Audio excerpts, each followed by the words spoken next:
ಪತ್ರಕರ್ತರ ಹಕ್ಕುಗಳ ರಕ್ಷಣೆ ಹಾಗೂ ಸಂಘಟನೆಯಲ್ಲಿನ ಭ್ರಷ್ಟಾಚಾರದ ವಿರುದ್ಧ ಕರ್ನಾಟಕ ಕಾರ್ಯನಿರತ ಪತ್ರಕರ್ತರ ಧ್ವನಿ ಸಂಘಟನೆ ಸಮರ ಸಾರಿದೆ.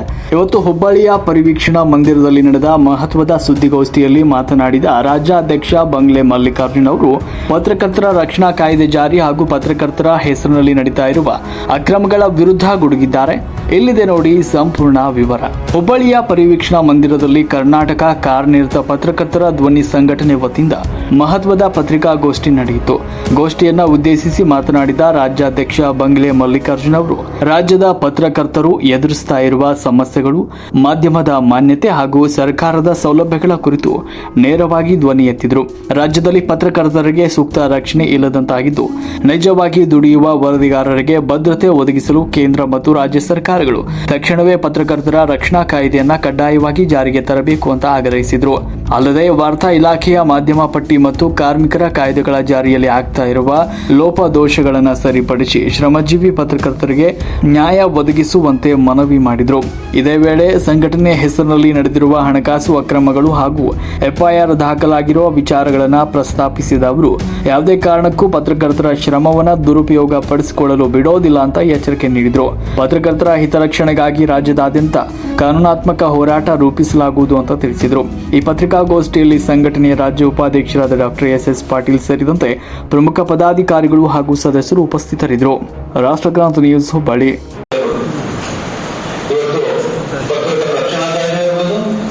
ಕಾರ್ಮಿಕ ಕಾಯ್ದೆಗಳು ಕಡ್ಡಾಯವಾಗಿ ಎಲ್ಲ ನಮ್ಮ ವರದಿಗಾರರಿಗೆ ಅನುಷ್ಠಾನ ಆಗಬೇಕು. ಜೊತೆಗೆ ನಾವು ನಿಜವಾಗಿ ಕಾರ್ಯನಿರ್ವಹಿಸ್ತಾ ಇದ್ದೀವಿ ಪತ್ರಕರ್ತರು, ಆ ಪತ್ರಕರ್ತರಿಗೆ ಟೋಲ್ ಖಂಡಿತವಾಗಿ ಸಿಗಬೇಕು ಕೂಡ. ಆದ್ರೆ ಇವೆಲ್ಲದರಿಂದ ವಂಚಿಸ್ತಾ ಸಾಕ್ತಾ ಇದೆ ಇವತ್ತು ಸರ್ಕಾರಗಳು. ನಮ್ಮಲ್ಲಿ ಒಗ್ಗಟ್ಟು ಇಲ್ಲದ್ರಿಂದ ಈ ಒಂದು ಹಂತಕ್ಕೆ ಹೋಗಿದೆ. ಇವತ್ತು ನೋಡಿ, ಮಾಧ್ಯಮಕ್ಕೆ ಸಂಬಂಧಪಟ್ಟಂಗೆ ಸರ್ಕಾರ ವಾರ್ತಾ ಇಲಾಖೆ ಏನ್ ಮಾಡ್ತಾ ಇದೆಯಪ್ಪ ಅಂತಂದ್ರೆ ಪತ್ರಕರ್ತರ ಮಾನ್ಯತೆ ಪತ್ರ. ನಿಜವಾಗಿಯೂ ಇವತ್ತು ವಾರ್ತಾ ಇಲಾಖೆ ದೂರದೃಷ್ಟಿಯಿಂದ ಆಲೋಚನೆ ಮಾಡಿ ಇದಕ್ಕೊಂದು ನಿಜವಾದ ಡೆಫಿನೇಷನ್ ಅಂತಂದ್ರೆ ಪತ್ರಕರ್ತರ ಮಾನ್ಯತೆ ಅಂದ್ರೆ ಹಿಂದೆ ನಮಗೆ ನಾರಾಯಣ ಅಂತಿತ್ತಲ್ಲ, ಇವತ್ತು ಅದು ಬದಲಾಗಿ PRJ press register governor of India. ಇವತ್ತು ಆ ಅಡಿಯಲ್ಲಿ ಇವತ್ತೇನಿದೆ ಅಲ್ಲ, ಅದರಲ್ಲಿ ನಾವು ಲೈಸೆನ್ಸ್ ತಗೊಂಡು ನಮ್ಮ ಸಂಚಿಕೆ ಬರ್ತಾರೆ ಮುಗಿದೈತಿ. ಎರಡೇ ಮಾಡೋದಲ್ಲ ಪತ್ರಕರ್ತರ ಮಾನ್ಯತೆಗೆ ಅವ್ನು ನಿಜವಾದ ಪತ್ರಕರ್ತ. ಇದಕ್ಕೆ ಒಂದು ಹೆಜ್ಜೆ ಮೀರಿ ಹೋಗಿ ನಮ್ಮನ್ನ ತುಳಿಬೇಕು, ನಮಗೆ ಮೂಲಭೂತ ಸಿಗಬಾರ್ದು, ಸೌಕರ್ಯದಿಂದ ವಂಚಿತರಾಗಿ ಮಾಡ್ಬೇಕನ್ನೋ ದೃಷ್ಟಿಯಿಂದ ಇವತ್ತು ವಾರ್ತಾ ಇಲಾಖೆ ಜೊತೆಗೆ ಸರ್ಕಾರಗಳು ನಮ್ಮನ್ನ ವಂಚಿಸ್ತಾ ಯಾವ ಬೆನಿಫಿಟು ನೀಡ್ತಾ ಇಲ್ಲ. ಭಯ ಪತ್ರಕರ್ತರಂದ್ರೆ ಅದಕ್ಕೆ ನಾವು ಒಗ್ಗಟ್ಟಾಗಂತ ಕಾಲ ಬಂದಿದೆ, ಅದು ಆಗ್ತಾ ಇದೆ. ಇವತ್ತು ನಿರಂತರವಾಗಿ ಇವತ್ತು 4 ವರ್ಷದಿಂದ ಏನು ಪ್ರಾರಂಭವಾಯಿತು ನಮ್ಮ ಧ್ವನಿ, ಇದು ಇಡೀ ನೊಂದಂತ ಪತ್ರಕರ್ತರ ಪಾಲಿನ ನಿಜವಾದ ಧ್ವನಿಯಾಗಿ ನಾವು ಹೋಗ್ತಾ ಇದ್ದೀವಿ. ಇವತ್ತು 100 ವರ್ಷ ಇರುವಂತ ಇವತ್ತು ಸಂಘಟನೆ ಏನಿದೆ, ಕಾರ್ಯನಿರತ ಪತ್ರಕರ್ತರ ಸಂಘ ನಮ್ಮದು, ನಾವೇ ನಿಜವಾದ ಪತ್ರಕರ್ತರು. DVG ಕಟ್ಟಿದಂತ ಸಂಸ್ಥೆ ಇದಕ್ಕೆ ಬೆಲೆ ಅಂತ ಹೇಳ್ತಾರೆ. ಎಲ್ಲಿದ್ದಾರೆ DVG? ಒಂದು ಮಹಾನ್, ಒಂದು ಮೇರು ಚೇತನ ಪತ್ರಿಕೋದ್ಯಮದ ಅಂತ ಮಹಾನ್ ವ್ಯಕ್ತಿಗೆ ಕಪ್ಪು ಮಸಿ ಬರೆಯುವಂತ ಕೆಲಸ ಇವತ್ತು ಆ ಪದಾಧಿಕಾರಿಗಳಿಂದ ಆಗ್ತಾ ಇದೆ. 2018ರಲ್ಲಿ ನಾನೇ ಹಿಂದೆ ರಾಜು ಅವರು ದುಡ್ಡು ತಿಂದರೆ ಅಂತ ಒಂದು ಎಫ್ಐಆರ್ ಮಾಡಿ ಅದೇನೆ ಅದೇ ಬೇಸಿಕ್ ಮೇಲೆ ಇವತ್ತು ರಾಜು ಒಂದು ಸ್ಟೇಟ್ಮೆಂಟ್ ಕೊಟ್ಟಿದ್ರು. ನಾನು ಒಬ್ಬನೇ ತಿನ್ನಿಲ್ಲ, ನನ್ನ ಜೊತೆಗೆ ತಮಿಳಿಗೆ ಇಷ್ಟುಕೊಟ್ಟಿನಿ ಲಕ್ಷ, ಪ್ರಧಾನ ಕಾರ್ಯದರ್ಶಿ ಲೋಕೇಶ್ ಇಷ್ಟುಕೊಟ್ಟಿನಿ, ಮದನ್ ಇಷ್ಟು ಕಥೆ ಅಂತ ಏನ್ ಸ್ಟೇಟ್ಮೆಂಟ್ ಇತ್ತಲ್ಲ, ಆ ರೆಕಾರ್ಡ್ ಸಬ್ಮಿಟ್ ಆದ್ಮೇಲೆ ಕೋರ್ಟಿಗೆ PCRಗೆ ಹೋಗಿದ್ರು. ನಮ್ಮ ರಾಯಚೂರು ನಾಗರಾಜು, ನಮ್ಮ ಶಿವಮೊಗ್ಗ ಮಂಜುನಾಥ್, ನಮ್ಮ ಸ್ನೇಹಿತರು ಕೂಡ ಅವರು ಒಂದು ಓಡಂತ ಇದಕ್ಕೆ PCR ಮಾನ್ಯತೆ ಕೊಟ್ಟು ಅವ್ರ ಮೇಲೆ ಕೇಸು ಆಗ್ಬಿಟ್ಟು ಇವತ್ತು ತಗಡೂರು ಅವರು ಇದಕ್ಕೆ ಬಾಧ್ಯತೆ. ಆಮೇಲೆ ಕೋರ್ಟ್ ಸುಮ್ಮನೆ ಯಾವುದು ಆ ಡಿಸಿಷನ್ ತಗೊಳ್ಳೋದು, ಸಾಕ್ಷಾತ್ ಸಮೇತ ಅವೆಲ್ಲ ಪ್ರೂವ್ ಇದ್ರೆ ಮಾತ್ರ ಅವನ್ನ ಗಮನಿಸಿ FIR ಮಾಡಂತ ಕೊಟ್ಬಿಟ್ಟು ಮಾರ್ಚ್ 28ಕ್ಕೆ ಬೆಂಗಳೂರು ನಗರದ ಅರಸೂರು ಗೇಟ್ ನಲ್ಲಿ ಇವತ್ತು ತಗಡೂರು ಏನ್ ಹೇಳ್ತಾರಲ್ಲ, ಪ್ರತಿಷ್ಠಿತ DVG ಸಂಸ್ಥೆ, ನಾನು ಆ ಸಂಸ್ಥೆಗೆ ಬಂದಿನಿ, ಯಾವ ರೀತಿ ತುಳಿತಾರೆ ಪ್ರತಿಯೊಬ್ಬರು. ಒಬ್ಬರು ಒಂದು ಬಾಯಿ ಮಾತಾಡೋದ್ರಲ್ಲಿ ಆಸ್ಪದ ಇಲ್ಲ, ಏನಾದ್ರು ಮಾತಾಡಿದ್ರೆ ಅವ್ರು ಉಚ್ಚಾಟನೆ ಮೆಂಬರ್ಶಿಪ್ ಕಾರ್ಡ್. ಈ ಒಂದು ರೋಡಿಯಿಂದ ಹೋಗ್ತಾ ಇದೆ. ಇನ್ನೂ ನಾನು ಆ ಸಂಘಟನೆ ಇದ್ದೀನಿ. ಯಾಕಪ್ಪ ಅಂತಂದ್ರೆ ಇನ್ನು ಒರಿಜಿನಲ್ ಸೂಟ್ ಹಾಕಿದ್ದೀನಿ, ಇಷ್ಟೊಂದು ಭಯ ಅಂತಂದಿದೆ, ಅದ್ರದ್ದು ರಿಸಲ್ಟ್ ಬರುತ್ತೆ. ಇವತ್ತೇನು ದಾಖಲೆ ಆಗಿದೆ ತವರೂರ ಮೇಲೆ, ಅದಕ್ಕೂ ಮುಂದೆ ಬಹಳಷ್ಟು ತಿರುವು ಬಡಿತಾ ಸಾಕ್ಬೇಕಂತ ಈ ಸಂದರ್ಭದಲ್ಲಿ ಹೇಳ್ತಾ, ಅಷ್ಟು ಈಜಿಯಾಗಿ ಕಾನೂನು ಕೊಡುಗೆಯಿಂದ ಯಾರು ಪರಿಷ್ಕರಿಸಕ್ಕೆ ಸಾಧ್ಯ ಇಲ್ಲ. ಇವತ್ತು ಆರೋಪಿ ಸ್ಥಾನದಲ್ಲಿ ನಿಂತಿರುವಂತಹ ತವರೂರು,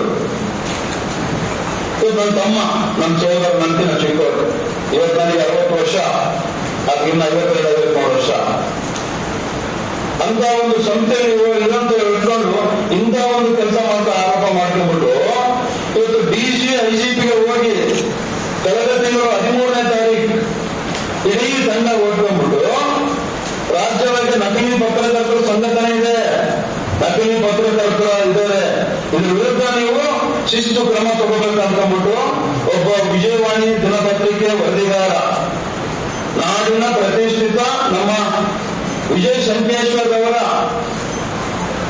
ದಿನಪತ್ರಿಕೆಯಾದಂತಹ ವಿಜಯವಾಣಿಯಲ್ಲಿ ಬೆಂಗಳೂರು ನಗರ ವರದಿಗಾರಿಯಿಂದ ಆಗಿ ಕೆಲಸ ಸಲ್ಲಿಸ್ತಾ ಇರೋ ಶಿವಾನಂದ ಅವರು ಸ್ವಲ್ಪ ಸಮಯ ಪ್ರಯತ್ನ, ಕರ್ತವ್ಯ ಪ್ರಯತ್ನ ಇರ್ಬೇಕು ಅವ್ರಿಗೆ. ಇವತ್ತು 10,000 ನನ್ನಿಂದ ಇದ್ದಾರೆ ಅಂತ ಹೇಳ್ತಾರೆ, ಇಲ್ಲಿ ಸಂತೋಷ. 10 ಬಿಟ್ಟು 1 ಲಕ್ಷ ಇಟ್ಕೊಂಡು ನೀವು ಸದಸ್ಯರು, ನಮಗೆ ಬೇಜಾರಿಲ್ಲ. ಇವತ್ತು ನಾವು ಪಾಂಡವರಿದ್ದಾಗ 5 ಜನ ಸಾಕು ನಾವು, ನಮ್ಮ ಧ್ವನಿ. ಇವತ್ತು ಗೌರವ ತರ ನೀವು 100 ಜನ, ಲಕ್ಷಾಂತರ ನಾವು ಅಭಿಪ್ರಾಯಗಳಲ್ಲ. ಕಾನೂನು ಮೂಲಕ ಇಡೀ ರಾಜ್ಯಕ್ಕೆ ಉತ್ತರ ಕೊಡುವಂತ ಕಾಲ ಬಂದಿದೆ ಅಂತ ಹೇಳ್ತಾ ಈ ಸಂದರ್ಭದಲ್ಲಿ ತವರೂರುಗಳಿಗೆ ಒಂದು ಹೇಳ್ತೇನೆ, ಗಾಳಿಯಲ್ಲಿ ಗುಂಡು ಹೊಡೆದಂತ ಕೆಲಸ ಮಾಡಬೇಡಿ, ನಮ್ಮ ಪತ್ರಕರ್ತರ ಜೊತೆ ಆಟ ಆಡಬೇಡಿ. ಈ ಒಂದು ಕೆನಕ ಹೋರಾಟಗಳ ನಿಮ್ಮ ಸಂಘಟನೆಯಲ್ಲಿ ಬಹಳಷ್ಟು ಇದಾವೆ ನನಗೆ, ಬಟ್ ಈ ಸಂದರ್ಭ ಅಲ್ಲ ಅದು ನನಗೆ. ನಾನು ಯಾವ ವಿಚಾರನೂ 108 ಇರವೆ. ಇವತ್ತು ನೋಡಿ, ಒಂದು ಬೈಲಾ ಮೀರಿ 3ನೇ ಅವಧಿಗೆ ಅಧ್ಯಕ್ಷ ಆಗ್ಬಾರ್ದು ಅಂದ್ರೂ ಒಬ್ಬರಲ್ಲಿ ಕೇಳಲ್ಲ, ಆದ್ರೂ ನೀನು ಆಗಿದೆ ಅವ್ರನ್ನೂ ನಮ್ಮ ಕೋರ್ಟಲ್ಲಿ ಪ್ರಶ್ನೆ ಮಾಡ್ತೀನಿ. ಅಷ್ಟು ಈಜಿಯಾಗಿ ಯಾವುದು ಬಿಡಲ್ಲ ಅಂತ ಈ ಸಂದರ್ಭದಲ್ಲಿ ಹೇಳ್ತಾ, ದಯಮಾಡಿ ತವರೂರೇ ನಿಮ್ಮ ಹತ್ರ ಒಂದು ದಿನಪತ್ರಿಕೆ ಏನು ವರದಿಗಾರಿದ್ದೀರಿ, ನ್ಯಾಯ ನಿಷ್ಠುರವಾದಂತಹ ದಿನಪತ್ರಿಕೆ ಏನಿದೆ, ಇವತ್ತು ನಿಮ್ಮ ಇದ್ರದ್ದು ರಾಜ್ಯ ಸಂಘದ ಅಧ್ಯಕ್ಷರಿದ್ದೀರಿ, ಸಾಕ್ಷಿ ಆಧಾರಗಳ ಸಮೇತ ಒಂದು ದೂರು ಕೊಡ್ತಾ ಇದ್ದೀರಿ. ಪಾಪ ಪೊಲೀಸರಿಗೆ ಇರತ್ತಮ್ಮ ಕೆಲಸ ಮಾಡಕ್ಕೆ ಆಗ್ತಾ ಇಲ್ಲ. ನೀವು ಹೋಗ್ಬಿಟ್ಟು ಅವ್ರನ್ನ ಹುಡುಕಿ ಅಂತ ಹುಡುಕಷ್ಟು ಟೈಮು ಅವ್ರಿಗೆ ಗೊತ್ತಾಗುತ್ತೇನ್ರಿ. ಇವತ್ತು ನಮ್ಮ ಪತ್ರಕರ್ತರಿಗೆ ಸರಿಯಾಗಿ ಪತ್ರಕರ್ತರ ಕಾನೂನು ಏನಂತಾನೆ ಗೊತ್ತಿಲ್ಲ, ಸಂಘಟನೆ ಬಹಳಷ್ಟು ಮುಖಂಡರ ಬಗ್ಗೆ ಏನೋ ಗೊತ್ತಿಲ್ಲ. ಸುಮ್ಮನೆ ಹೇಳ್ತಾ ನಾನು ಅಧ್ಯಕ್ಷ, ನೀನು ಅಧ್ಯಕ್ಷ ಅಂತ ಹೋಗ್ತಾರೆ ಹೊರತು ವಾಸ್ತವಾಂಶ, ವಾರ್ತಾ ಇಲಾಖೆ ಸಂಪೂರ್ಣ ಕಾನೂನು ಇಲ್ಲ PRJ ಕಾನೂನು ಯಾರಿಗೂ ಸರಿಯಾಗಿ ಗೊತ್ತಿಲ್ಲ. ಅದಕ್ಕೆ ಈ ರೀತಿ ಹೊರಟಿದ್ದಾರೆ. ಅದಕ್ಕೆ ತವರೂರಿಗೆ ಈ ಸಂದರ್ಭದಲ್ಲಿ ಹೇಳೋದಿಷ್ಟೇ, ಇವತ್ತು ಇಡೀ ನಾಡಿನ ಪತ್ರಕರ್ತರ ಮಾನ ಹರಾಜಾಗ್ಬಿಟ್ಟು ಅವರ ಗೌರವಕ್ಕೆ ಏನ್ ಚ್ಯುತಿ ತಂದಿದ್ದೀರೋ, ಇವತ್ತೇನು ದೂರ ನೋಡಿದಿರೋ ಈ ಕುರಿತಂತೆ ನಾನು ಸ್ಪಷ್ಟವಾಗಿ ಒಂದು ಇಡೀ ರಾಜ್ಯಕ್ಕೆ, ಇಡೀ ಪತ್ರಕರ್ತರ ಮುಂದೆ ನಾನು ಹೇಳಕ್ ಬಯಸ್ತಾ ಇದ್ದೀನಿ. ತವರೂರೇ, ಇನ್ನು ಕೇವಲ ಶನಿವಾರದೊಳಗೆ ಇಡೀ ನಾಡಿನ ಪತ್ರಕರ್ತರಿಗೆ ನಿಜವಾಗಿ ನಿಮ್ಮ ಹತ್ರ ನಕಲಿ ಪತ್ರಕರ್ತರ ಸಂಘಟನೆ ಯಾವಿದೆ ತೆಗೆದಿ, ಓಪನ್ ಆಗಿ ದಾಖಲೆ ಸಮೇತ DIGP ಕೊಡಿ. ನಕಲಿ ಪತ್ರಕರ್ತರ ಬಗ್ಗೆ ಕೊಟ್ಟಿರಿ, ಸಂತೋಷ.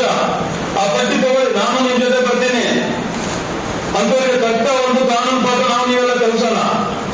ಅದು ಬಿಟ್ಟು ಬೇಕಾಬಿಟ್ಟಿಯಾಗಿ ಒಬ್ಬ ಪತ್ರಕರ್ತರ ಬಗ್ಗೆ ನಡ್ಕೊಂತಿರೋದ್ರಿ, ನೀವು ಒಬ್ಬ ಪತ್ರಕರ್ತರಾಗಿ ಒಂದು ಕಂಟ್ರೋಲ್ ಆಗಿ ಇಟ್ಕೊಂಡ್ಬಿಟ್ಟು ಹೋಗೋದು ಕಲಿಬೇಕಂತ ಈ ಸಂದರ್ಭದಲ್ಲಿ ಹೇಳ್ತಾ, ಶನಿವಾರದೊಳಗಡೆ ನೀವು ನಾಡಿನ ಪತ್ರಕರ್ತರಿಗೆ ಕ್ಷಮಾಪಣೆ ಕೇಳದಿದ್ರೆ ಇಡೀ ರಾಜ್ಯಾದ್ಯಂತ ನಮ್ಮ ಕಾರ್ಯನಿರತ ಪತ್ರಕರ್ತರ ಧ್ವನಿ ಸಂಘಟನೆಯಿಂದ ನಿನ್ನ ಇವತ್ತೇನು FIR ಆಗಿದೆ ಇದರ ಸಮೇತ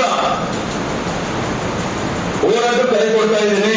ಮಾನ್ಯ ಮುಖ್ಯಮಂತ್ರಿಗಳಿಗೆ, ರಾಜ್ಯಪಾಲರುಗಳಿಗೆ, ಆಯಾ ಜಿಲ್ಲಾ ಅಧ್ಯಕ್ಷರು, ಜಿಲ್ಲಾಧಿಕಾರಿಗೆ, ತಾಲೂಕು ಅಧ್ಯಕ್ಷರು, ತಾಲೂಕು ದಂಡಾಧಿಕಾರಿಗಳಿಗೆ ತವರೂರು ಕುರಿತಂತೆ ಈಗಾಗಲೇ 2 ಸಾಂವಿಧಾನಿಕ ಹುದ್ದೆಗಳು ಇವತ್ತು ಸರ್ಕಾರದ ಮಾಧ್ಯಮ ಅಕಾಡೆಮಿ ಸದಸ್ಯರಾಗಿ ಮುಂದುವರಿತಾ ಇದ್ದಾರೆ. 2ನೇದು ಪೆನ್ಷನ್ ಕಮಿಟಿ, ಮಾರ್ಗದರ್ಶನ ಕಮಿಟಿಯ ಸದಸ್ಯರಾಗಿ ಮುಂದುವರಿತಾರೆ. ನಾಚಿಕೆ ಆಗ್ಬೇಕು ನಿನಗೆ. ಇವತ್ತು DVG ಪವಿತ್ರವಾದಂತ ಅಗ್ರವರಾಗಿ ಅನೇಕ ಮಹಾನುಭಾವರು ಕಟ್ಟಿರುವಂತ ಸಂಸ್ಥೆ ಇವತ್ತೇನು ಹೇಳ್ಕೊಂತ ಹೋಗ್ತೀರ 100 ವರ್ಷದ ಇತಿಹಾಸ ಅಂತ. ಇದೇನಾ ನಿಮ್ದು? ಇವತ್ತು ನಾನು ಹೇಳ್ತಿರೋ ಇವತ್ತು ಆರೋಪಿ ಆಗಿರುವ ನೀನು, ಆರೋಪ ಸ್ಥಾನದಲ್ಲಿರುವ ನೀನು ಕೂಡಲೇ ರಾಜೀನಾಮೆ ಕೊಡು. ಇನ್ನ 2 ಸಂವಿಧಾನ ಹುದ್ದೆಗೂ ರಾಜೀನಾಮೆ ಕೊಡು. ಫಸ್ಟ್ ತನಿಖೆಯನ್ನು ಎದುರಿಸಿ ಆ ತನಿಖೆ ಮುಖಾಂತರ ನೀನು ನಿರ್ದೋಷಿ ಅಂತ ಬಂದರೆ ಆಮೇಲೆ ಮುಂದಿನ ಆಲೋಚನೆ ಮಾಡಲ್ಲ. ಕಾನೂನಿಗೆ ದೊಡ್ಡವರು ಯಾರಿಲ್ಲ. ಅದು ನಮ್ಮ ಪತ್ರಕರ್ತ ಅಂತ ಹೇಳ್ಕೊಳ್ಳಕ್ಕೆ ನಮಗೆ ಬಹಳಷ್ಟು ನೋವಾಗ್ತದೆ. ಅದು DVG ಸಂಸ್ಥೆ ಅಂತ. ದಯಮಾಡಿ ಇದಕ್ಕೆ ಬೆಲೆ ಕೊಟ್ಟು ಇವತ್ತು ನಾವೇನ್ ಹೇಳ್ತೇವೆ, ಶನಿವಾರದೊಳಗೆ ನಿಮಗೆ ಹೇಳ್ತಿರೋದು ಒಂದೇ, ಇವತ್ತು ನಕಲಿ ಪತ್ರಕರ್ತರ ಸಂಘಟನೆ, ನಕಲಿ ಪತ್ರಕರ್ತ ಅಂತ ಹೇಳಿದ್ರಲ್ಲ, ಈ ವಿಚಾರಕ್ಕೆ ನಿಮ್ಗೆ ಕ್ಷಮಾಪಣೆ ಕೇಳ್ತಿದ್ರೆ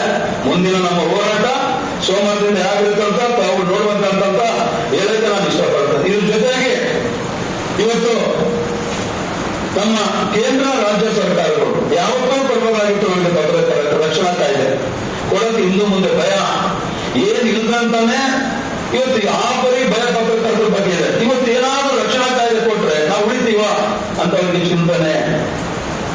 ಇಂಥ ಚಿಂತನೆಗೆ ಸಾಧ್ಯ ನೋಡಿ, ಬಸ್ 2-3 ಕೋಟಿ ಮಹಿಳೆಯರಿಗೆ ಮಂಡಲ ಎಲ್ಲರಿಗೂ ಕೊಟ್ಟರು, ಸಂತೋಷ. ಅವ್ರ ಬಗ್ಗೆ ನಮ್ದೇನ ಚಟಾರಿಲ್ಲ, ಅವರೆಲ್ಲ ನಮ್ಮ ಅಕ್ಕ ತಂಗಿಯರು, ನಮ್ಮ ತಾಯಿಯರು. ನಾನು ಬೇರೆ ಸರ್ಕಾರಕ್ಕೆ ಒಂದು ಕೃತಜ್ಞತೆ ನಮ್ಮನ್ನು ಸಲ್ಲಿಸ್ತೀನಿ. ಈ ಸಂದರ್ಭದಲ್ಲಿ ಸಾಮಾಜಿಕ ಅಧಿಕಾರ ಸಿದ್ದರಾಮಯ್ಯ ಅವರು ನಮ್ಮ ಸಲ್ಲಿಸ್ತೀನಿ ಆ ಸರ್ಕಾರಕ್ಕೆ. ಇದ್ರ ಜೊತೆಯಾಗಿ ಒಂದು ಬೇಸರ ಸಿದ್ದರಾಮಯ್ಯ ಬಗ್ಗೆ ನೇರವಾಗಿ ಈ ಪತ್ರಿಕಾಗೋಷ್ಠಿ ಮೂಲಕ ಹಂಚ್ಕೊಳ್ತಾ ಇದ್ದೀನಿ. ಕೇವಲ 30 ಲಕ್ಷ ಮಹಿಳೆಯರಿಗೆ 1,800 ಕೋಟಿ. ಈ ಸ್ವಾಮಿ 31 ದಿನ ಟೀ ಕಾಫಿ ಖರ್ಚಿಗೆ ನಿಮ್ಮ ಸಿಎಂ ಆಫೀಸು 12 ಲಕ್ಷ ಖರ್ಚು ಮಾಡ್ತದೆ. 3 ದಿನದ ಟೀ ಕಾಫಿಗೆ ನಮ್ಮ ಪತ್ರಕರ್ತರಿಗೆ ನೀವು ಮಾನದಂಡ ಆಗ್ತಿರಲ್ಲ, ಏನು ನಿಮಗೆ ಗೊತ್ತಿದೆ ಪತ್ರಿಕಾ ಕಾನೂನುಗಳು? ಇತ್ಯಾದಿ ಈ ತರ ಯಾರೋ ನಿಮ್ಮ ಅಧಿಕಾರಿಗಳು ತಂದ್ರೆ ನೀವು ಸೈನ್ ಹಾಕ್ಬಿಟ್ಟು ಪತ್ರಕರ್ತರನ್ನ ಒಂದು ಗದ್ದಲೇ ಕೂಪದಲ್ಲಿ ತಳ್ತಾ ಇದ್ದೀರಾ, ಏನ್ ಕೇಳೋರಿಲ್ಲ ಅಂತಾನ? ದಯಮಾಡಿ ಅರ್ಥ ಮಾಡ್ಕೋಬೇಕು. ನೀವು ಇವತ್ತೇ ನೀವು ನಿಮ್ಮ ಮನೆ ಇಲ್ಲ, ನಿಮ್ಮ ಮನೆ ಆಸ್ತಿ ಏನೋ ಕೊಡ್ತಾ ಇಲ್ಲ ಪತ್ರಕರ್ತರಿಗೆ. ಆ 30 ಲಕ್ಷಕ್ಕೆ 4 ವರ್ಷ ಕಾಯಂ ನೇಮಕಾತಿ ಆದೇಶ, ಮಾಧ್ಯಮ ಪಟ್ಟಿ ಆಗ್ಬೇಕು. ಮಾಧ್ಯಮ ಪಟ್ಟಿ ಅಂದ್ರೆ ಅರ್ಥ ಕೊಡ್ತಾ ನಮಗೆ. ಮಾಧ್ಯಮ ಪಟ್ಟಿ ಅಂದ್ರೆ ಜಾಹೀರಾತು ನಮಗೆ ಬೇಕಿದ್ರೆ ಮಾಧ್ಯಮ ಪಟ್ಟಿ ಕೊಟ್ಟು ನಮ್ಗೆ ಜಾಹೀರಾತು ಬರಲ್ಲ. ಇವತ್ತು ಪ್ರತಿಷ್ಠಿತ ನಾಡಿನ ಲಂಕೇಶ್ ಪತ್ರಿಕೆ ಇರ್ಬೋದು, ಆಯ್ತು ಒಂದು ಜಾಹೀರಾತು ತಗೊಳ್ಳಿಲ್ಲ, ಅವರ ಪತ್ರಕರ್ತರು ಅಲ್ಲ ಅಂತವ್ರು ಯಾರು? ಕನಿಷ್ಠ ಇಂಥ ಸಣ್ಣ ಆಲೋಚನೆಗಳು ಸರ್ಕಾರಕ್ಕೆ ಇಲ್ಲ ಅಂತ ನೋವಾಗ್ತದೆ. ಇವತ್ತು ಮೊನ್ನೆ 4ನೇ ರಾಜ್ಯ ಸಮ್ಮೇಳನಕ್ಕೆ ನಮ್ಮ ವಿಧಾನ ಪರಿಷತ್ ವಿರೋಧ ಪಕ್ಷದ ನಾಯಕರು ಬಂದಿದ್ರು. ದೊಡ್ಡ ಮಟ್ಟವಾಗಿ ನಮ್ಮಿಂದ ನಿಲ್ತೀವ ಅಂತ ಹೇಳಿದ್ರೆ ಎಷ್ಟು ಮಾತ್ರ ನಿಲ್ತಾರೋ ಬಿಡ್ತಾರೋ ಮುಂದಿನ ದಿನ ಕಾದು ನೋಡೋಣ. ನಾನು ನಿಮ್ಮ ಜಾತಿಯವರು ಅಂತ ಪ್ರಸ್ತಾಪ ಮಾಡಿದ್ರು. ಎಲ್ಲರೂ ಖುಷಿ ಅಂತ ಗೊತ್ತಾಗಲಿ. ಆಮೇಲೆ ಹೇಳಿದ್ರು, ನಾನು ಪತ್ರಕರ್ತನಾಗಿ ನಿಮ್ಮ ಜಾತಿಯವನಾಗಿ ನಿಮ್ಮ ಕಷ್ಟ ಸುಖ ಗೊತ್ತಿದೆ, ನೆಕ್ಸ್ಟ್ ಸದನದಲ್ಲಿ ಬನ್ನಿ ಎತ್ತೀನಿ, ಬನ್ನಿಯವರ ಜೊತೆ ನಿಂತೀನಿ ಅಂತ ಹೇಳಿದ್ರು. ಈ ರೀತಿ ಹೇಳಿದಂದ್ರೆ ಅನೇಕ MLAಗಳು ಬೆಳಕಾಗಲು ನನಗೆ ಗೊತ್ತಾಗಿದೆ, ಯಾರು ಎತ್ತಿಲ್ಲ. ಆಯ್ತು, ಅವ್ರನ್ನು ಕಾದು ನೋಡೋಣ, ಅವ್ರ ಬಗ್ಗೆ ಅಗೌರವಿಲ್ಲ, ಒಂದು ಟೈಮ್ ಕೊಡೋಣ ಅಂತ ಈ ಸಂದರ್ಭದಲ್ಲಿ ಹೇಳ್ತಾ, ಈಗಾಗಲೇ ಕೇಂದ್ರ ಹಾಗೂ ರಾಜ್ಯ ಸರ್ಕಾರದ ವಾರ್ತಾ ಇಲಾಖೆಯ ಕೇಂದ್ರ ಸಚಿವರಿಗೆ ಹಾಗೂ ಸೆಕ್ರೆಟರಿಗೆ, ನಮ್ಮ ಕರ್ನಾಟಕ ಸಂಬಂಧಪಟ್ಟಂಗೆ ಚೀಫ್ ಸೆಕ್ರೆಟರಿ, ವಾರ್ತಾ ಇಲಾಖೆ ಆಯುಕ್ತರು, ಅದ್ರ ಜೊತೆಗೆ ವಾರ್ತಾ ಇಲಾಖೆ ಕಾರ್ಯದರ್ಶಿ ಏನಿದ್ದಾರೆ ಸರ್ಕಾರದ 5 ಜನಕ್ಕೆ ಈಗಾಗಲೇ 4 ಜನ ವಕೀಲರು ಸಮಾಲೋಚಿಸಿ ಈಗಾಗಲೇ ನಮ್ಮ ಲೆಟರ್ನಲ್ಲಿ ಮೊದಲೇ ಮನವಿ ಪತ್ರ ಈಗಾಗಲೇ ಹೋಗಿದೆ. ಅದಕ್ಕೆ ಸಂಬಂಧಿಸಿದ ಲಾಯರ್ ಡ್ರಾಫ್ಟ್ ಹಾಕಿದ್ದಾರೆ. ಇಂಗ್ಲಿಷು ಕನ್ನಡದಲ್ಲಿ ಸೆಂಟ್ರಲ್ ಬೋರ್ಡ್ಗೆ ನಮ್ಮ ರಾಜ್ಯ ಸರ್ಕಾರ ಹೋಗಿದ್ದು ತಮ್ಗೆ ಅನುಮತಿ ಬರ್ತಾ ಇನ್ನೊಂದು 2 ತಿಂಗಳು ವೇಟ್ ಮಾಡ್ತೀವಿ. ಅವರಿಂದ ಉತ್ತರ ಏನ್ ಬರ್ತದೆ, ಮತ್ತೊಂದು ಲೀಗಲ್ ಇರೋದು ನಮ್ಮ ಅಡ್ವೊಕೇಟ್ಗಳು ಕಳಿಸ್ತಾರೆ. ಅದ್ರ ನಂತರ ಏನ್ ಉತ್ತರ ಬರ್ತದೋ ಅವಾಗ ಸುಪ್ರೀಂ ಕೋರ್ಟ್ ಪ್ಲಸ್ ಹೈಕೋರ್ಟ್ ಅಲ್ಲಿ ರಿಪಿಟಿಷನ್ ಫೈಲ್ ಆಗ್ತಾರೆ. ಯಾರ್ಯಾರೋ ಕೊಟ್ಟಿರೋ ಸ್ವಾಮಿ, ನಮಗೆ ಯಾಕೆ ರಕ್ಷಣಾ ಕಾಯ್ದೆ ಕೊಡಲ್ಲ, ನಮ್ಗೆ ಏನ್ ಉತ್ತರ ಕೊಡ್ತಾರೆ ನೋಡೋಣ ಕಾನೂನು. ಅಲ್ಲಿ ಏನಾದ್ರೂ ನಾವು ಜಯ ಪಡೆದ್ರೆ ಇನ್ನು ಯಾರಿಗೂ ಉಳಿಗಾದಿಲ್ಲ. ಆ ಒಂದು ಹಂತದಲ್ಲಿ ಪತ್ರಕರ್ತರು ಅಂತ ಧೈರ್ಯವಾಗಿ ಯಾವ ಕೆರಳ ಹೋಗ್ತಾರಂತ ಅಲ್ಲಿವರೆಗೂ ನಾನು ಹಗಲು ರಾತ್ರಿ ನಿಂತ್ಕೊಂಡು ಶ್ರಮ ಪಡೆದ ಒಂದ್ ಕಡೆ ಸಾಂಘಿಕ ಹೋರಾಟ, ಒಂದ್ ಕಡೆ ಕಾನೂನು ಹೋರಾಟ, ಒಂದ್ ಕಡೆ ನಮ್ಮ ಸಮ್ಮೇಳನಗಳ ಮುಖಾಂತರ ಕುಣಿದು ಕುಪ್ಪಳಿಸುವಂತ ಹೋರಾಟಗಳನ್ನ ಮಾಡ್ತೀವಿ. ಒಂದೇ ತರ ಇರಲ್ಲ, ಬರೆಯೋದಕ್ಕೂ ಗೊತ್ತು, ಪ್ರತಿಯೊಂದು ಹಂತದಲ್ಲಿ ಕಾನೂನು ಚಾಟಿ ಬೀಸುವುದಕ್ಕೂ ಗೊತ್ತಂತ ಇಡೀ ಸರ್ಕಾರಗಳಿಗೆ ಮನವಿ ಮಾಡಿಕೊಡ್ತೀವಿ. ಇವತ್ತು ರಾಯಪುರ ವಿಧಾನಸಭೆಗೆ ಹೋಗ್ತಾರಂದ್ರೆ ಅವ್ರು ಎಂಡೋರ್ಮೆಂಟ್ ನಂಬರ್ ಕೊಟ್ಟರೆ ಹೊರಗೆ ಆಗುತ್ತೆ. ನಮ್ಮ ಪತ್ರಕರ್ತರು ಏನ್ ಮಾಡಿದ್ರೆ ತಗೊಳ್ರಿ, PRC ನಂಬರ್ ತಗೊಂಡು ಎಂಟ್ರಿ ಕೊಡಿ. ಇನ್ಮೇಲೆ ಇವೆಲ್ಲ ನಡೆಯಲ್ಲ. ಕಾನೂನುಬದ್ಧವಾಗಿ ಮಾಹಿತಿ ಹಾಕಿ ಕಾನೂನಲ್ಲಿ ಹೇಳಿ ಏನ್ ಮಾಡೋದು ನಮ್ಮ ಪತ್ರಕರ್ತರಿಗೆ. ಈ ವಿಚಾರದಲ್ಲಿ ನಾವು ನಮ್ಮ ಪಾಟೀಲ್ ಸರ್ ಇಡೀ ನಮ್ಮ ರಾಜ್ಯದ ಉದ್ದಗಲಕ್ಕೆ ಏನಿದೆ ಬಳಗೈತೆ ಅಂತ ಈ ಸಂದರ್ಭದಲ್ಲಿ ತಮ್ಮ ಗಮನಕ್ಕೆ ತರೋದ್ರ ಜೊತೆಗೆ ಇವತ್ತು ತಮಿಳೂರು ವಿಚಾರ ಬಗ್ಗೆ ತಮಗೆಲ್ಲ ಹೇಳಿದ್ರೆ ಏನಾಯ್ತು ಹೇಳ್ತಾ ಅಂತ. ಆಮೇಲೆ ಇನ್ನೊಂದು ಇವತ್ತು ಪ್ರಮುಖ ಅಂಶ, ಇವತ್ತು ನಮ್ಮ ಕಾರ್ಮಿಕ ಇಲಾಖೆಯ ಅಧಿಕಾರಿಗಳು ತಾವು ನೋಡಿದ್ರು ಜಿಲ್ಲಾ ಮಟ್ಟದಲ್ಲಿ 3-4 ಜಿಲ್ಲೆಗೆ ಒಬ್ಬ ಸಹಾಯಕ ಆಯುಕ್ತರು ಕಾರ್ಮಿಕ ಇಲಾಖೆಯಲ್ಲಿ ಇದ್ದಾರೆ. ಅಂತವ್ರು ಇಡೀ ರಾಜ್ಯದಲ್ಲಿ 14 ಜನ ಸಹಾಯಕ ಆಯುಕ್ತರು ಕಾರ್ಮಿಕ ಇಲಾಖೆಯಲ್ಲಿ ಇದ್ದಾರೆ. ನಾನು ಬೆಂಗಳೂರು ಡೈರಿ ಸರ್ಕಲ್ ಕಾರ್ಮಿಕ ಆಯುಕ್ತ ತಗೊಂಡು ಗಲಾಟೆ ನಡೀತು. ಯಾಕೆ ಸ್ವಾಮಿ ಎದಕ್ಕೆ ನಮ್ಮ ಪತ್ರಕರ್ತರಿಗೆ ವರದಿಗಾರರಿಗೆ ಯಾಕೆ ಕಾಯ್ದೆಗಳನ್ನ ಇಂಪ್ಲಿಮೆಂಟ್ ಮಾಡ್ತಿಲ್ಲ? ಇವತ್ತು ಯಾರು ಒಂದು ಸಣ್ಣ ಉದ್ಯಮ ಮಾಡಿದರೆ ಒಂದು 50 ಜನ ಇದ್ರೆ ಅವ್ರಿಗೆ ದೌರ್ಜನ್ಯ ಮಾಡಿ ಕಾರ್ಮಿಕ ಕಾಯ್ದೆ ಇಂಪ್ಲಿಮೆಂಟ್ ಮಾಡ್ತೀವಿ. ಪತ್ರಕರ್ತರು ಯಾಕೆ ಹತ್ರ ಹೋಗ್ತೀವಿ, ಮಾಲೀಕರು ಯಾಕೆ ಹೋಗ್ತಾ ಇದ್ದಾರೆ ಭಯನ? ಇದೊಂದು ಉದ್ಯಮ ಇದೆ. ಇವತ್ತು ಸೇವಾ ಧರ್ಮವಾಗಿ ಹೆಚ್ಚಿಗೆ ಏನು ಹೋಗ್ಕೊಂಡಿಲ್ಲ ನಮ್ಮ ಮಾಧ್ಯಮ. ಇವತ್ತು ಉದ್ಯಮವಾಗಿದೆ, ದುಡ್ಡು ಹಾಕಿ ದುಡ್ಡು ತಗೊಂಡ ಕೆಲಸ ನಡೀತಾ ಇದೆ. ಇವತ್ತು ಅಕ್ರೆಡಿಟೇಷನ್ ನೆಪದಲ್ಲಿ ಇವತ್ತು ಬಹಳಷ್ಟು ಮೇಜರ್ ಆಗಿ ಹೆಚ್ಚಿನ ಸಂಪಾದಕರುಗಳು ಇವತ್ತು ಒಬ್ಬ ಸಂಪಾದಕರಿಗೆ ಕೊಡ್ಬೇಕಂತಿದೆ. ಆ ಸಂಪಾದಕರು ಅವರೇ ಆಗಿರೋದ್ರಿಂದ, ಮಾಲೀಕರು ಅವರೇ ಆಗಿರೋದ್ರಿಂದ ತಮ್ಮ ಹೆಂಡತಿ, ಮಕ್ಕಳು, ಹಳೆಯವರು, ಸೊಸರಿಗೆ ಅಕ್ರೆಡಿಟೇಷನ್ ಕೊಟ್ಟಿದ್ದಾರೆ. ನಿಜವಾಗಿ ಕಷ್ಟಪಡುವಂತ ಪತ್ರಕರ್ತರಿಗೆ ಸಿಗ್ತಾ ಇಲ್ಲ. ಇದಕ್ಕೆಲ್ಲ ಕಡಿವಾಣ ಹಾಕಂತ ಕೆಲಸ ನಮ್ಮ ಧ್ವನಿ ಮುಂದೆ ಮಾಡ್ಬೇಕಂತ ನೇರವಾಗಿ ನಿಮ್ ಮುಂದೆ ಹೇಳಕ್ ನಾನು ಇಷ್ಟಪಡ್ತಾ ಇದ್ದೀನಿ. ಇನ್ ಮುಂದೆ ಯಾರು ನಮಗೆ ಇವತ್ತು ನೋಡಿ, ಒಂದು ದುರ್ದೈವ ಅಂದ್ರೆ ನಮ್ಮ ದಾವಣಗೆರೆ, ಬೆಳಗಾವಿ, ವಿಜಯಪುರ, ಬಾಗಲಕೋಟೆ ಡಿಸಿಗಳು ಕರೆದು ಏನ್ರಿ ಏನಾಗ್ಬೇಕು ನೋಡಿ, ನೀವು ಮಾಧ್ಯಮ ಪಟ್ಟಿಯಲ್ಲಿ ಇದ್ರೆ ಮಾತ್ರ ನೀವು ಪತ್ರಕರ್ತ, ಇಲ್ಲ ನೀವು ಗಾಡಿ ಮೇಲೆ ಅಷ್ಟಿಕ್ಕ ತೆಗಿಬೇಕು. ನೀವು ಎಲ್ಲಿ ಹೋಗ್ಬಾರ್ದು. ಪ್ರೆಸ್ ಮೀಟಿಂಗ್ ಅವ್ರು ಯಾರು ಡಿ ಸಿ ಯಾರು ಕೇಳೋದು ನಮ್ಮನ್ನು? ನಾನು ಕೇಳೋದು ಡಿ ಸಿ ಸಾಹೇಬರಿಗೆ ಈ ಒಂದು ಗೋಷ್ಠಿ ಮೂಲಕ ಮನವಿ ಮಾಡ್ತಾ ಇದ್ದಾರೆ. ಡಿ ಸಿ ಸಾಹೇಬ್ರೆ, ಇವತ್ತು ತಾವೇನು PRJ ನಾವು ಅಪ್ಲೈ ಮಾಡಿದ್ಮೇಲೆ ಆನ್ಲೈನ್ ಅಲ್ಲಿ ಆ ಫೈಲ್ ನಿಮಗೆ ಬರ್ತದೆ ಲಾಗಿನ್ ಕೊಡಕ್ಕೆ. ನಿಮಗೆ ಗೊತ್ತಾಗಲ್ಲ ಯಾರು ಪತ್ರಕರ್ತರು ಯಾರು ಇಲ್ಲ ಅಂತ. ಮಾಧ್ಯಮ ಪಟ್ಟಿ ಅಂದ್ರೆ ಇದು ಫಸ್ಟ್ ತಿಳ್ಕೊಳ್ಳಿ ಕಾನೂನು. ಮಾಧ್ಯಮ ಪಟ್ಟಿ ಅಂದ್ರೆ ಸರ್ಕಾರ ಜಾಹೀರಾತು ಕೊಡುವ ನೀತಿಗೋಸ್ಕರ ಮಾಧ್ಯಮ ಪಟ್ಟಿ ಅಂತ ಮಾಡಿರೋದು. ಇದನ್ನ ತಿಳಿಲಾರ್ದೇ ನೀವು ಪಾಪ ಸಾಮಾನ್ಯ ಅಮಾಯಕ ಪತ್ರಕರ್ತರ ಮೇಲೆ ಗಲಭೆ ಮಾಡ್ತಿರಲ್ಲ, ಎಷ್ಟು ಮಟ್ಟ ಸೂಕ್ತ ಡಿ ಸಿ ಸಾಹೇಬ್ರೆ? ಇನ್ಮೇಲೆ ದಯಮಾಡಿ ಇದ್ರ ಮುಖಾಂತರ ಹೇಳ್ತಾ ಇದ್ದೀನಿ, ಪತ್ರಿಕಾಗೋಷ್ಠಿ ಮೂಲಕ ಇಡೀ ನಾಡಿನಾದ್ಯಂತ ಯಾವುದೇ ಸಂಘಟನೆ ಪತ್ರಕರ್ತರೆ, ಯಾರೇ ಆಫೀಸರ್ಗಳು, ಪೊಲೀಸ್ ಇರ್ಬೋದು, ಇಲ್ಲ DC ಇರ್ಬೋದು, ನಿಮ್ಮನ್ನೆಲ್ಲ ಕರೆದ್ರೆ ಇಲ್ಲ ಏನ್ ಹೇಳಿದ್ರೆ ಪ್ರತಿಯೊಂದು ಕ್ಲಾರಿಫಿಕೇಶನ್ ಹೇಳಿ ಒಂದು ನೋಟಿಸ್ ಕೊಡಿ ಅಂತ ಕೇಳಿ. ಬಾಯಿ ಮಾತ್ರ ಯಾರಿಗೂ ನೀವು ಬಗ್ಗಕ್ಕೆ ಹೋಗ್ಬೇಡಿ. ಅವ್ರು ಕೊಡ್ಲಿ, ಏನ್ ಕೊಡ್ತಾರೆ ಕೊಡ್ಲಿ, ಅದು ಕರೆಕ್ಟ್ ಕಾನೂನುಬದ್ಧವಾಗಿದ್ರೆ ನಾವು ಅವ್ರಿಗೆ ಉತ್ತರ ಕೊಡೋಣ. ಇಲ್ಲದಿದ್ರೆ ಅವ್ರನ್ನ ರಿಕ್ವೆಷನ್ ಮೂಲಕ ಕಾನೂನು ಕೋರ್ಟ್ ಮೆಟ್ಟಲು ಹತ್ತಿಸ್ಬಿಟ್ಟು ಅವ್ರಿಗೊಂದು ಕಾನೂನು ಪಾಠ ಕಲಿಸೋಣ ಅಂತ ನಿಮ್ಗೆ ಧೈರ್ಯ ಕೊಡ್ತಾ ಇದ್ದೀನಿ. ನೀವು ಎಲ್ಲಿ ತೊಂದರೆ ಆಯ್ತಂದ್ರೂ ಇಡೀ ಧ್ವನಿ, ನನ್ನ ಕಾನಿಪ ಧ್ವನಿ ಸಂಘಟನೆ ಅಂತಲ್ಲ, ಇಡೀ ನಾಡಿನ ಪತ್ರಕರ್ತರಿಗೆ ಎಲ್ಲಿ ಅನ್ಯಾಯ ಆಯ್ತಂದ್ರು ಅಲ್ಲಿ ಕಾನಿಪ ಧ್ವನಿ, ಬಂಗ್ಲೆ ಮಲ್ಲಿಕಾರ್ಜುನ್ ಪಾಟೀಲ್ ಸರ್ ಅಲ್ಲಿ ಇದ್ದೇ ಇರ್ತಾರಂತ ಇವತ್ತು ಖಂಡಿತ ಮಾಡ್ಕೊಡ್ತಾರೆ. ಇಷ್ಟು ಹೇಳ್ತಾ ಈ ಮಹತ್ತರವಾದಂತ ಇವತ್ತು ನಮ್ಮ ಈ ಪತ್ರಿಕಾಗೋಷ್ಠಿಗೆ ತಾವಾಗ ಏನ್ ಬಂದಿದಾರಲ್ಲ, ಸ್ವಾಮಿಗೆಲ್ಲ ಹೃದಯಪೂರ್ವಕ ವಂದಿಸ್ತಾ ಇವತ್ತೇನು ಇವತ್ತು ನಾವು ಇವತ್ತು ಮೊದಲು ಹೇಳಿದಂತ ಒಬ್ಬ ಮನುಷ್ಯ ಸ್ಮಶಾನಕ್ಕೆ ಹೋಗಿ ನಾವು ತಗೊಂಡು ಸುತ್ತಿ ಬರ್ಬೇಕಂತ, ನಾನು ನಂದು ನನ್ನಿಂದಲೇ ಅಂತ ಏನ್ ಧರಿಸಿದ್ರಲ್ಲ, ಇವತ್ತು ಮೌನವಾಗಿ ಶಾಂತವಾಗಿ ಯಾವ ರೀತಿ ಮಲಗಿದಾರಂತ ಒಂದ್ಸಲ ನೋಡ್ಕೊಂಡು ಬಂದು ಅರ್ಥ ಆಗ್ತದೆ. ಇದೆಲ್ಲ ಅರ್ಥ ಆಗ್ತದೆ. ಹಣ ಎಷ್ಟಿದ್ದಾರೆ ಏನು, ಋಣ ಇದ್ದರಷ್ಟೇ ಮಾತ್ರ ಜೀವನ ಅಂತ ಹೇಳುತ್ತಿದೆ. ಪತ್ರಕರ್ತರ ಆಶಯಗಳ ಸಮಾಧಿಗಳ ಮೇಲೆ ಸೌಧ ಕಟ್ಟ ಹೊರಟಂತ ಅನೇಕ ಮುಖಂಡರುಗಳಿಗೆ ಈ ಗೋಷ್ಠಿ ಮೂಲಕ ಮನವಿ ಮಾಡ್ತಾರೆ. ದಯಮಾಡಿ ಇನ್ನು ಮುಂದಾದ್ರು ಎಲ್ಲ ಸಂಘಟನೆ ಒಟ್ಟಿಗೆ ನಾವೆಲ್ಲ ಒಂದಂತ ಒಗ್ಗಟ್ಟಾಗಿ ಸರಿ ಸಮಾನರಾಗಿ ಸರ್ಕಾರದ ವಿರುದ್ಧ ಮುಗಿದಿದ್ದು ಇವತ್ತು ನಮ್ಮ ಮಾಧ್ಯಮ ಅಂದ್ರೆ ಅರ್ಥ ಇವತ್ತು ಕೆಲವರು ನಾವು ಅಂತ ಟಿವಿ ನಾವೇ ಶ್ರೇಷ್ಠ ಅಂತ, ಕೆಲವು ದಿನಪತ್ರ ನಾವೇ ದೊಡ್ಡ ಪತ್ರಕರ್ತರು, ಅವ್ರಿಗೆ ಗೊತ್ತಿರೋ ಅವ್ರ ಜೀವನ ಏನಿದೆ. ಇವತ್ತು ಮಾಧ್ಯಮ ಅಂದ್ರೆ ಮೊದಲ ತರ ಬರೆಯೋ ಪೇಪರ್ ಬರೆಯಂತವ್ರು ಇಲ್ಲ, ದೊಡ್ಡ ದೊಡ್ಡ ಟಿವಿನ ಇಟ್ಕೊಳ್ಳೋರಲ್ಲ. ಸೋಷಿಯಲ್ ಮೀಡಿಯಾನು ಇವತ್ತು ವಾರ್ತಾ ಇಲಾಖೆನಾಗ ಒಂದು ಬ್ರಾಂಚ್ ಇದ್ದಾರೆ ಸೋಷಿಯಲ್ ಮೀಡಿಯಾ ಅಂತ, ಅಷ್ಟು ಮಾನ್ಯತೆ ಕೊಡ್ತಾ ಇದ್ದಾರೆ. ಇವತ್ತು ಸೋಷಿಯಲ್ ಮೀಡಿಯಾ ಇರೋಷ್ಟು ಬೆಲೆ ಇವತ್ತು ಬೇರೆಯವರಿಗಿಲ್ಲ. ಇವತ್ತು ಆಗಿರೋ ಸುದ್ದಿ ಲೈವ್ ಹೋಗ್ತಾ ಇದೆ, ಇಡೀ ರಾಜ್ಯ ನೋಡ್ತಾ ಇದೆ. ಇಂಥವ್ರಿಗೆ ಮಾನ್ಯತೆ ಕೊಡೋದ್ಬಿಟ್ಟು ನಮ್ಮ ಮೇಲೆ ಕೆಸರು ಹಚ್ಚಾಕ ನೀನ್ ನಕಲಿ, ನೀನ್ ಅಸಲಿ ಬೇರೆ ಇಲ್ಲಪ್ಪ ನಕಲಿ ಹೋಗಿ ನಾವು ಒಂದು ಕೇಳ್ತೀವಿ ರಾಜ್ಯದ ತಗೊಳ್ಳೋದೇ. ನಿಜವಾಗ್ಲು ನಿಮಗೆ ಮಾಧ್ಯಮದ ಬಗ್ಗೆ ಅರಿವಿದ್ರೆ, ಕಾನೂನು ಬಗ್ಗೆ ಅರಿವಿದ್ರೆ ನಾಳೆ ಬೆಳಿಗ್ಗೆ ಒಂದು ಪತ್ರಿಕಾಗೋಷ್ಠಿ ಮಾಡಿ ಡೆಫಿನೇಷನ್ ಅಸಲಿ ಪತ್ರಕರ್ತರು ಅಂದ್ರೆ ಏನು, ನಕಲಿ ಪತ್ರಕರ್ತರು ಅಂದ್ರೆ ಡೆಫಿನೇಷನ್ ಕೊಟ್ಟು ನಾಳೆನೆ ನಮ್ಮ ಸಂಘಕ್ಕೆ ರಾಜೀನಾಮೆ ಕೊಟ್ಟು ಹೋಗ್ತೇನೆ. ಬೇಕಾಗಿಲ್ಲ ನನಗೆ ತಿಳ್ಕೊಂಡು ಮಾತಾಡು. ಬರೀ ನಾವು ವಿಜಯವಾಣಿ ಇನ್ನೊಂದು ಪತ್ರಿಕೆ ಪತ್ರಗಳಿಗೆ ಪತ್ರಕರ್ತರಲ್ಲಿ ಇವತ್ತು ಅಲ್ಲಿ ಗಾಡಿನಲ್ಲಿ ಹೋಗ್ರಿ ಎಂತೆಂಥವು ನಾವು ಎದುರಿಸ್ಬಿಟ್ಟು ಯಾವ ನಮ್ಮ ಸಾವನು ಲೆಕ್ಕ ವಿಧಾನೆ ಅಲ್ಲೇ ಬರೀಕೊಟ್ಟು ಅಲ್ಲೇ ಹೋಗ್ತೀವಿ. ಇವತ್ತು ದೊಡ್ಡ ದೊಡ್ಡ ಸಂಸ್ಥೆಗಳು ಸೆಕ್ಯೂರಿಟಿ ಇಟ್ಕೊಂಡು ಗೇಟ್ಗಳು ಕೆಂಬಿಟ್ಟಿದ್ವಿ. ಆ ಸ್ಥಿತಿ ನಮ್ಮ ಹಳ್ಳಿ ಗಾಡಿನಲ್ಲಿ ಇಲ್ಲ.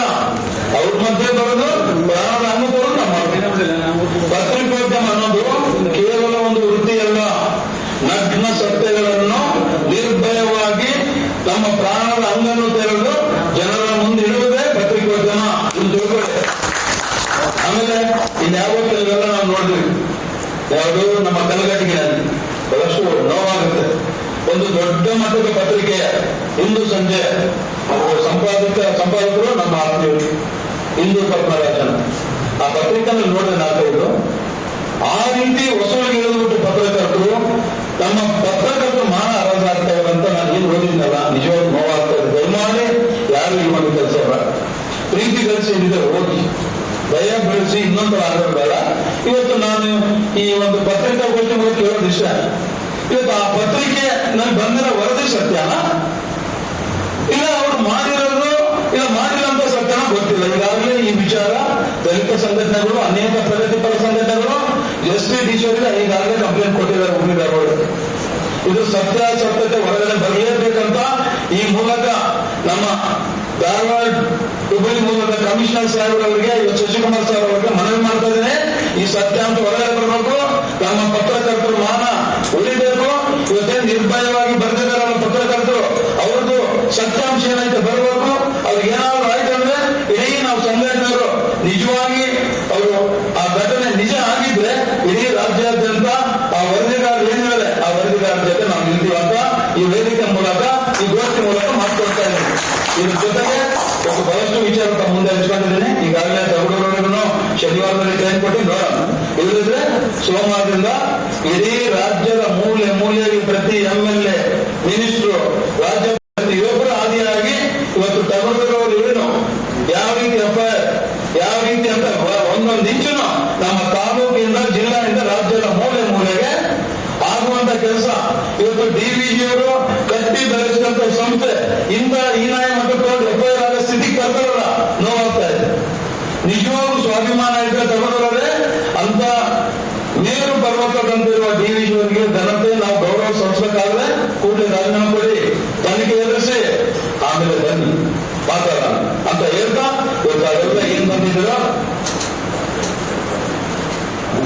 ಇದ್ರ ಜೊತೆಗೆ ವಾರ್ತಾ ಇಲಾಖೆಯ ಅಧಿಕಾರಿಗಳನ್ನ ಬಹಳಷ್ಟು ನಮ್ಮ ಪತ್ರಕರ್ತರ ನಿರ್ಲಕ್ಷ್ಯ. ಏನ್ರಿ ಒಂದು ನ್ಯೂಸ್ ಕೊಡೋ ಒಂದು ಬಟನ್ ಒತ್ತಿ ಕೊಟ್ಟರೆ ಆಯ್ತು, ಅದಕ್ಕೂ ರೂಲ್ಸ್. ಕೆಲವು ನಾನು ಹತ್ತಿರದಿಂದ ನೋಡಿದ್ದೀನಿ ಬಳ್ಳಾರಿಗಿದ್ದಾಗ, ನಮಗೆ ಬೇಕಿದ್ದವ್ರಿಗೆ ಆತ್ಮೀಯರಿಗೆ ಅವ್ರು ನಂಬರ್ ತಗೊಂಡು ಯಾರಿಗೆ ಬೇಕಾದ್ರೆ ನ್ಯೂಸ್ ಹಾಕ್ತಾರೆ. ನಮ್ಮಂತವ್ರು ನಿಮ್ಮಂತವ್ರು ಹೋದ್ರೆ ಇಲ್ಲ ಇಲ್ಲ ಇದು ಅಕ್ರೆಡಿಟೇಷನ್ ಇದ್ದವ್ರಿಗೆ ಮಾತ್ರ, ಮಾಧ್ಯಮ ಪತ್ರಿಕೆಗಿರಂತ ಪತ್ರಿಕೆ ರಿಪೋರ್ಟಿಂಗ್ ಮಾತ್ರ ಅಂತ. ಒಂದು ನ್ಯೂಸ್ ಕೊಟ್ಟರೆ ಏನಿಗೆ ಹೋಗ್ತದೆ? ಸಮಾಜ ತಿದ್ದುವಂಥದ್ದು ನೀವು ಕೊಟ್ಟಿರುವಂಥದ್ದು ಪ್ರಚಾರ ಮಾಡ್ತೀವಿ. ನೀವು ಕೊಟ್ಟಿದ್ದೇನೆ ಹಾಕಕ್ ಬರ್ತದೆ.